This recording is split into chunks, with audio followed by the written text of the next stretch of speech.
Welcome back. This is still the POLITY, reaching you live from Abuja.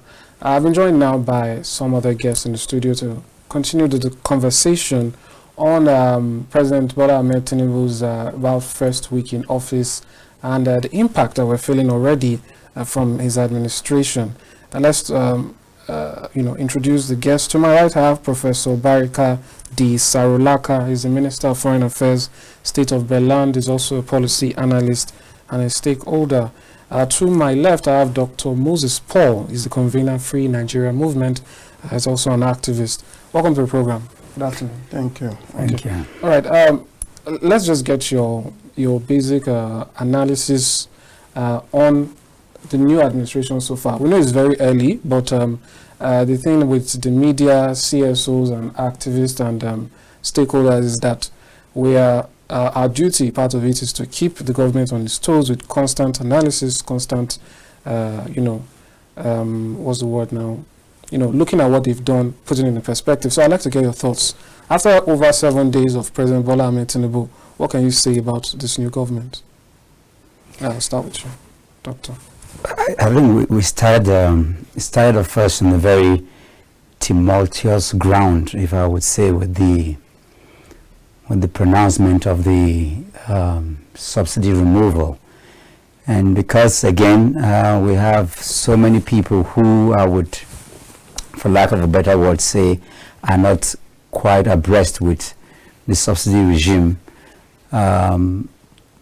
it's a very wrong footing to begin with, understanding the dynamics around the polity around the subsidy regime, to say. And the fact that the case is still in court is more like a placeholder inauguration and presidency, and but particularly for that pronouncement is going to already on the street of Abuja and all over the place, the heat, the weaponization of poverty that is by that mere pronouncement shows is almost like an unprepared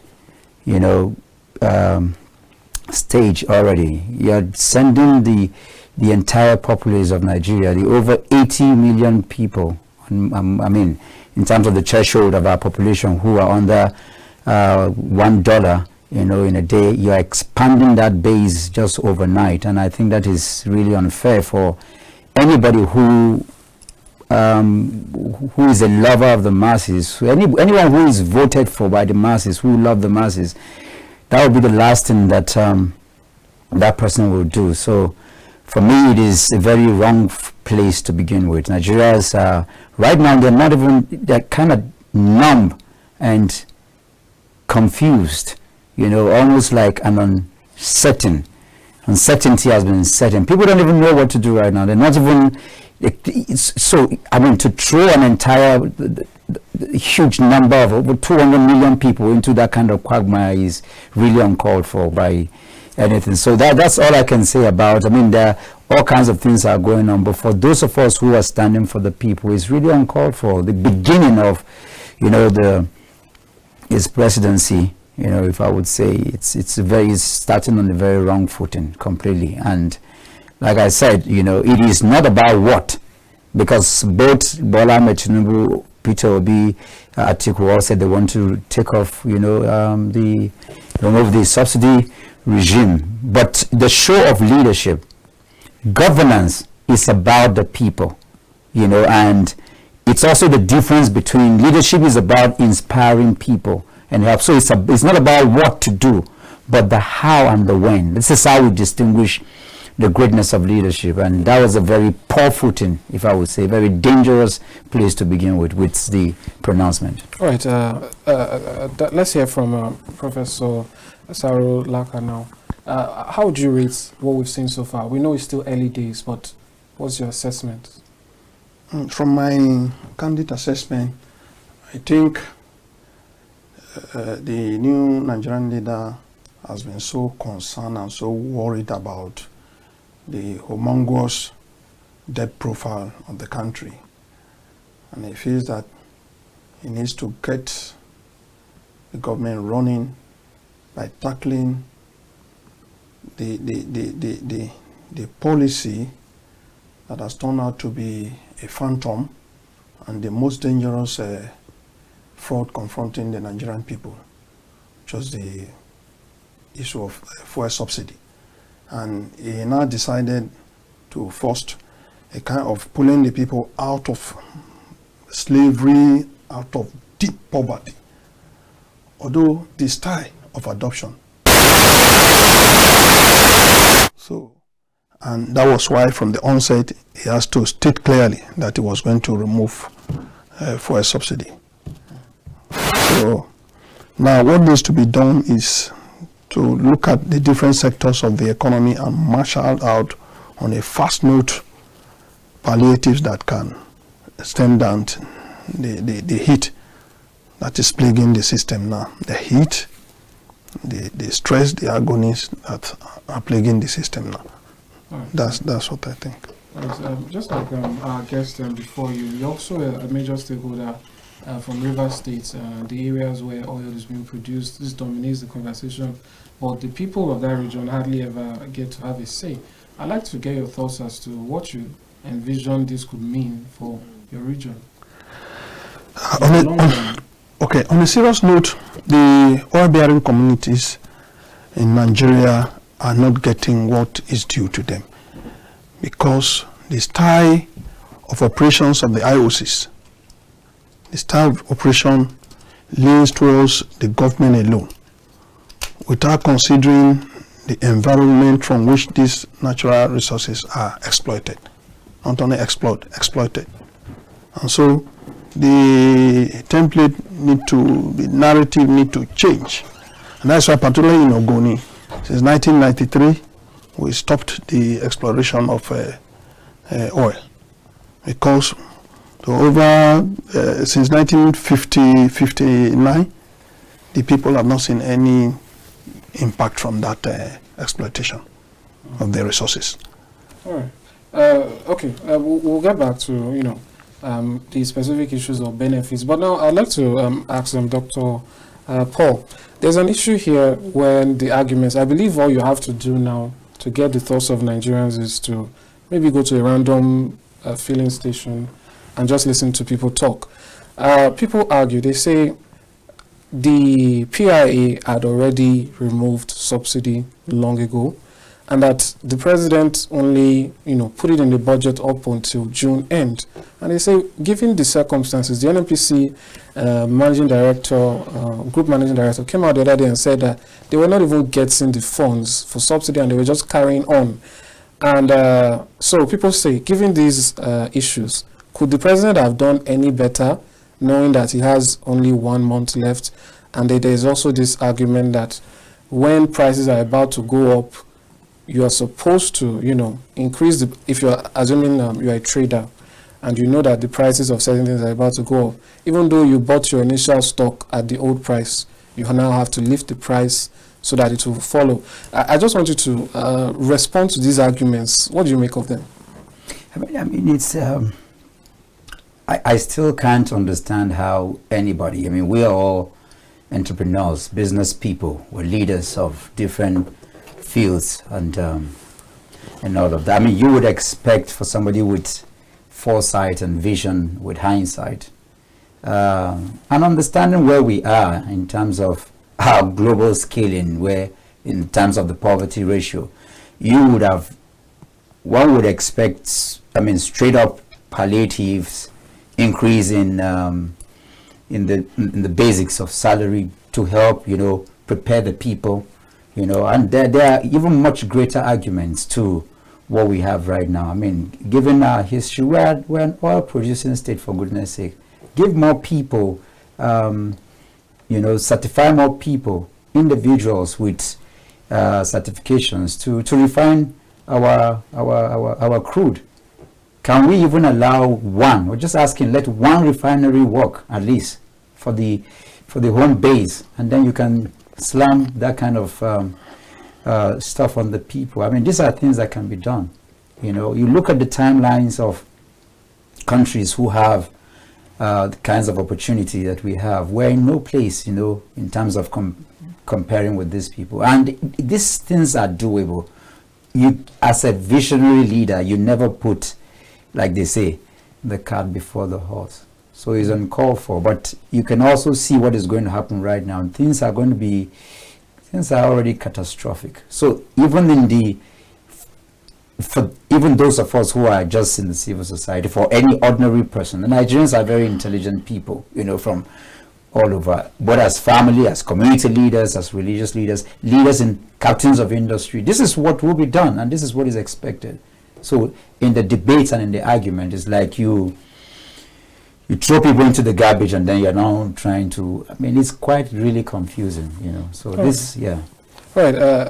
We'll talk more about your plans. I believe you represent the CSOs and that section. But let's hear from Professor now. You have, I think you have your heart in various fields. You're a diplomat, you're in the humanitarian field, and so on and so forth. What is your thoughts as to how negotiations should go? I take, for instance, you have a chance to speak to the president. What are the things you feel should be said now? Because now there are questions being raised about those who have the opportunity to negotiate on behalf of Nigerians and Nigerian workers. What do you think should be discussed? Those things that should be brought up as the priority in those meetings or in those discussions? Thank you, Amadin. Now, the issue at stake is very, very sensitive and taxing. Now, the president urgently need to meet with the NSC and NUC, and then the NUC has brought out seven templates, key issues to be addressed, and so there is need for a cordial meeting where those issues will be looked at with priority given to the larger picture. When I say larger picture, we are talking about the national interest of the country in a patriotic manner. Now, if you look at the background of the action that has propelled the president, from my research, to do what he has done,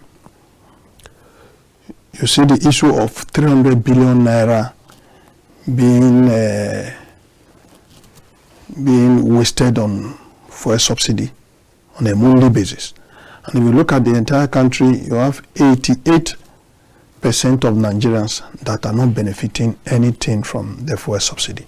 They are based in the rural areas where there are no petrol filling stations. So how do they benefit? So is the depth of crime that has plagued the nation and made it dry and generated so much heat for the system is something else. And it takes only a patriotic leader to say, let me. And one of the advantages of the new government is that the President Bola Ahmed Tinubu has been able to break the chain of cabal in governance. It's a major factor that has brought governance in Nigeria to an unacceptable level. The cabal, the godfatherism in politics and in governance. Do you feel him removing subsidy on the first day is a sign that it's gone? That action was a noble one.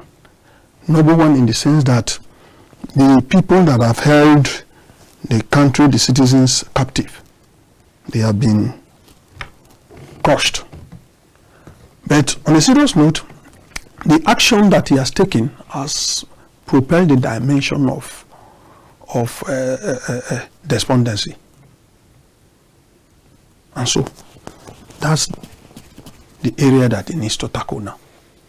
If it is grant for the SMS, amelioration of salary of the civil and public servants, then other sectors like that. Revival of at least one national refinery, then issuance of licenses for modular refineries to be built. These are actions that he needs to take now. But honestly, he has done the right thing. Because if he had consulted on the issue, he would not have been able to do it. Because of the weight of the action is so heavy, he will not have been able to do it if he has consulted.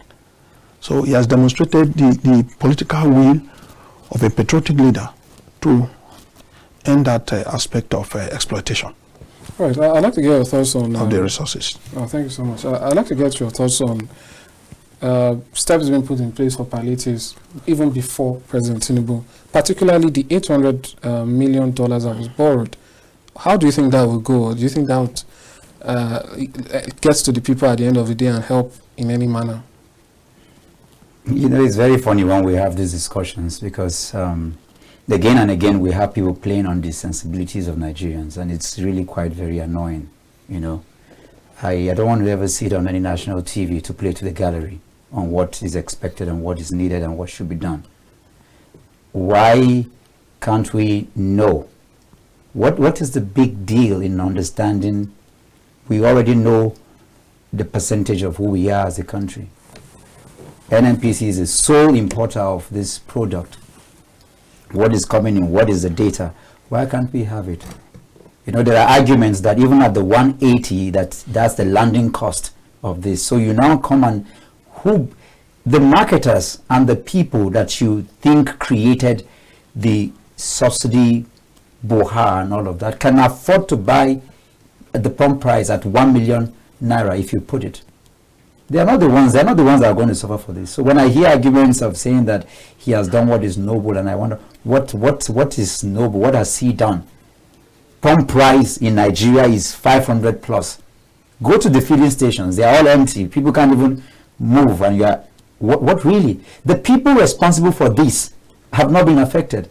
Sometimes I think it's even important on a national station like this to explain what really the subsidy is, because so that people can understand, because we all want the subsidy removed, but like I said, is how and when and what exactly is the subsidy. So here we are in Abuja, you dig a borehole for pure water factory, you dig the borehole here in Abuja, but you transport the water to Lagos to refine it. People need to understand that when we talk about subsidy, it is a vehicle that will move the water from Abuja to Lagos, the driver that will drive it, the engineer that will fix the car when it gets spoiled on the road, the money you pay to the security to take that water to Lagos, to transport and bring it back. That is a subsidy. That is the subsidy that we are talking about. The people who are doing this, yes, they are cabal and dangerous and all of that. What you need to do is to stop it. You don't even need to announce any subsidy removal. Get our refineries to work right here at home, and subsidy would naturally disappear. I mean, for goodness sake, how do we sit down, educated people who have traveled around the world, and we're having these kinds of conversation? I don't want to be a part of this rhetoric, because what you're doing is placing that money. You just brought in a new kind of cabal, and you are slamming the poor people of this country. They are the ones to pick the tabs to buy the fuel at 500 plus. In a few weeks and months, you're going to suck everything that is left of the poor people of this country. But the real corporates are going to be having their way. We need to put this in perspective. We need to understand what this scam is. And then we can really, because we can't continue like this as a nation. I mean, we are just coming in. So you're looking and wondering, it's like, almost like, are we, you know, look at what Professor Mahmoud did, for example. You told the people, both home and abroad, that we will move result from the beavers to the IREV, and then you destroy all of that, and we are going on as a country. The same thing with the subsidy regime. It is not rocket science. This is simple, basic economy. There is nothing to this. A grandmother anywhere can understand it. And Nigeria is a place where, because this is our biggest earning, whatever happens to this, everything else transcends, and we don't return back to status quo. Return the fuel back to its status quo. Fix these things, and then you can take it anywhere you want to take it. All right, it's as simple as that. You've made a point of breaking things down and allowing Nigerians to understand. So again, I asked the question before. How do you explain to Nigerians what actually, because at the moment it seems like everybody is in agreement that subsidies should go, but like you said, is the how and the when. But let's assume it's done the right how and the right when, the right time, the right method. What do Nigerians gain? I mean, I think that part is still missing a little bit. If we have our refineries working here, as I explained, when you dig that pure water and take it to Lagos and come back, nobody will be able to buy the pure water. That's the point I'm making. If we refine our oil here and sell it, everybody can afford it. It's as simple as that. That's what Nigerians need to understand. So we are holding our leaders accountable to get. Why should Nigeria? 60 years plus, we are still taking this pure water from Abuja to Lagos. We are still refining fuel outside. Right. I think that's an interesting part of the conversation here, which the NLC has repeatedly brought up. Whenever people are talking about subsidy, they always take it back to that initial problem, which is that if we were refining in the first place, we wouldn't find ourselves here. What do you make of that? And do you see this president, as you said, having the political will, being finally able to do that? I think about 11 trillion naira has been spent in about 16 years on refineries, and they still don't do anything. So do you envision seeing that, as you call it, political will, having a difference in this aspect? Yeah, the dynamism of leadership of President Bola Tinubu is such that will not be directed at any particular or one particular direction of the economy. He needs to also look at what has made the refineries not to work all these years, with the humongous amount of money that have been spent on the turnaround project. Because there is no justification where an oil-producing country should be in this dilemma now. Because if all the wrongs have been corrected in the past, we will not get to the stage where we are now. That is very important. And I know he has the political will to also look at this direction. If he can crush the cabal that has made Nigerians not to breathe, so to say, with this kind of organized crime, then I don't see any other direction that he cannot look at. He needs to look at that direction. All right. Let's talk now about the way forward. It has already been done. So how do you envision Nigerians, being able to cope? The issue now is that, it has been said here by other guests, apparently the cart was placed before the horse. So the issues, the palliatives that have been mentioned, do you even see them having an actual effect?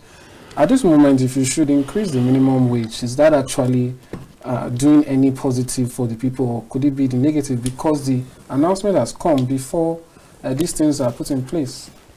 Now, the president needs to ensure that there is energy for production.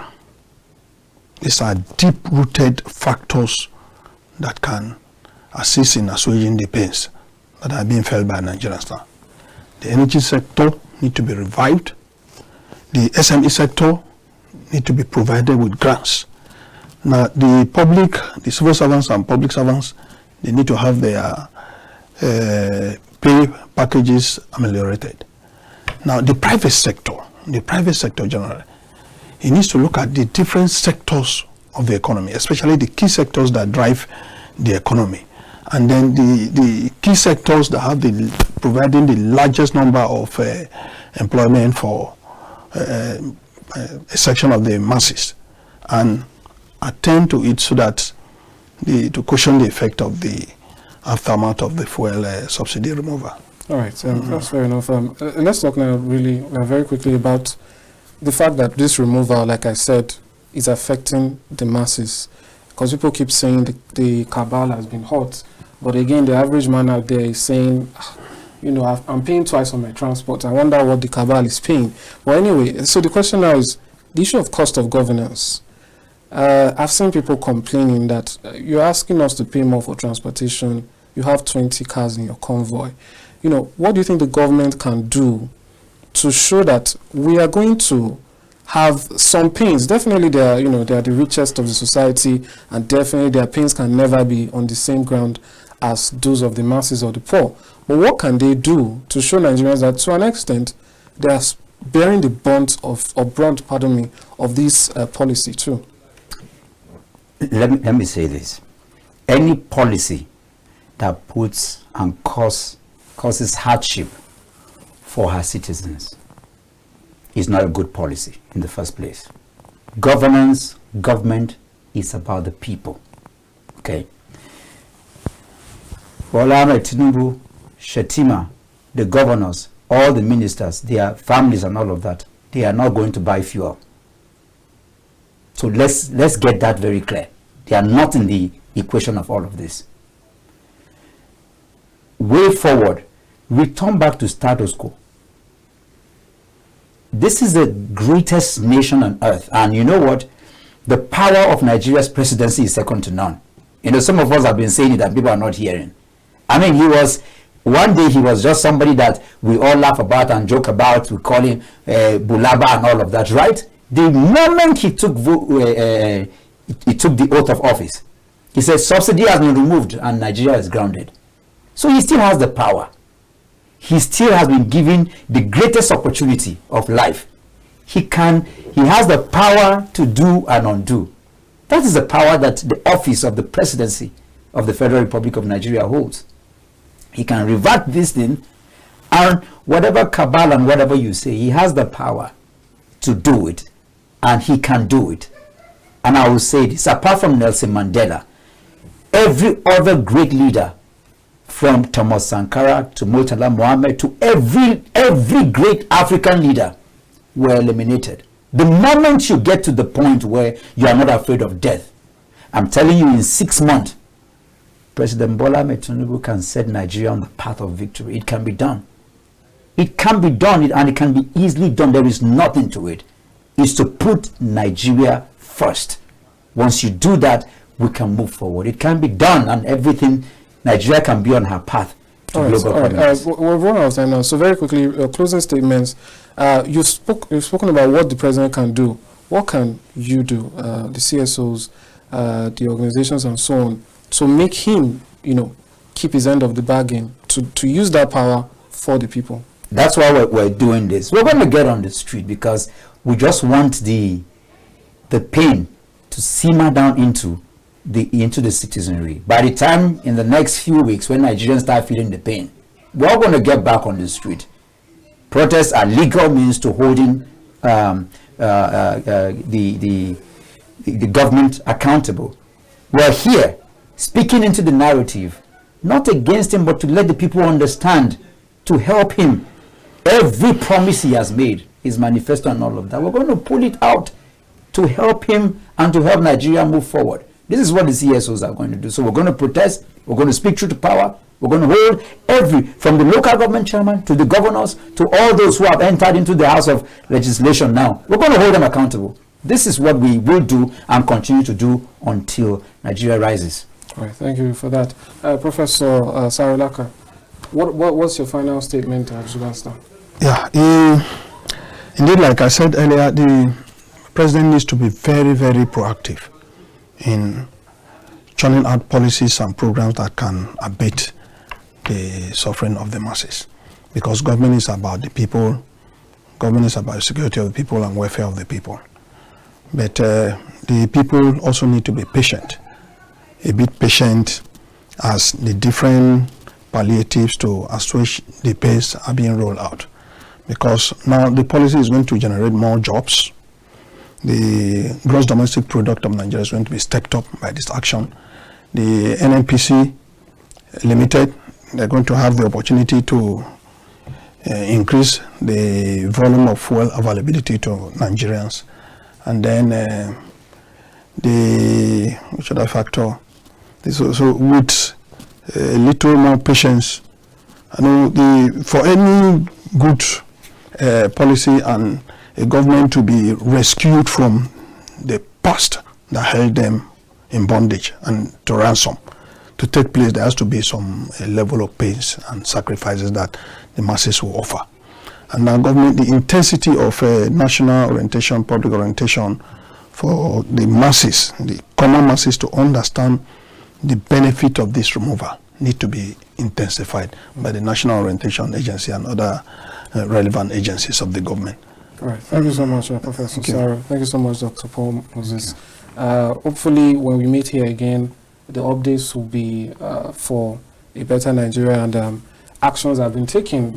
Your recommendations will be taken. Thank you so much for coming. Thank you. Thank you. All right, that's all we'll take on the program for today. Do join us every weekday, 2 p.m. to 3:30 p.m. The Polity reaches you live from Abuja. Have a nice day. See you tomorrow. I am Amadin Ogbewe.